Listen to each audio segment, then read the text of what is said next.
घरे जदि कला पिंपुड़ी अंडा धरी बाहरिला ताहले से शुभ होइथाय, किंतु नाली पिंपुड़ी जदि अंडा धरी बाहरिला ताहले से अशुभ होइथाय। शनिग्रह प्रतिकार पाई बाड़ी अँला चेर शनिवार दिन निज पाखरे रखंतु। कला घोड़ार नालरे मुदी तैयारी करी पिंधतु एवं कुआ मानकु खाइबाकु दियंतु एवं शनि गायत्री मंत्र जप करंतु। आपणक दिन शुभ हेबो।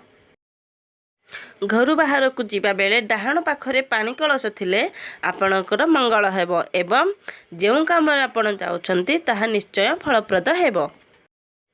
संध्या बेले घरे किंबा दुकान रे लाइट जलाई सारी भगवानकर 3 थर नाम नियंतु एवं प्रणाम करंतु। एहा द्वारा आपणकर ओ आपणक परिवार मंगल होइथाय।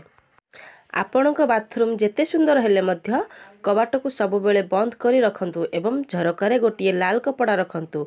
एहा द्वारा आपणकर शुभ और मंगलमय हेबो। सिंदूर पिंधिबा बेले जदि फरुआटी हाथरू खसी पड़े किंबा मंगलसूत्र छिंडी जाए ताहले माँ वृंदावती पाखरे दीपटीए जलिवा सहित बेगुनिया डालटीए भांगी देवा उचित। एहा द्वारा अशुभत्वरु किछिटा मुक्ति मिल जाए।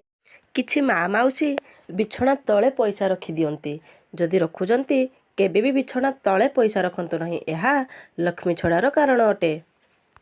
घर पाखरे कइया गछ माने तेंतुली गछ ताल गछ एवं बाउंश गछ रखंतु नहीं एवं गुरुवार दिन कि शनिवार दिन घरु लुहा जिनिष किछि बिक्री करंतु नहीं। एहा द्वारा घरु लक्ष्मी पलई थांती। आपण जेते भी जीवन रे आगे जांतु ना कहीं चारिटा क्षेत्र रे केबे भी लाज करिवा कथा नहीं। पुराना वस्त्र गरीब सांग साधारण जीवन एवं वयस्क घरे माँ लक्ष्मीकर ठिया होइथिबा मूर्ति किंबा फोटो रखंतु नहीं। माँ लक्ष्मीकर बसिथिबा मूर्ति किंबा फोटो रखंतु। एहा द्वारा माँ लक्ष्मीकर कृपा आपणक उपरे सर्वदा बजाय रही।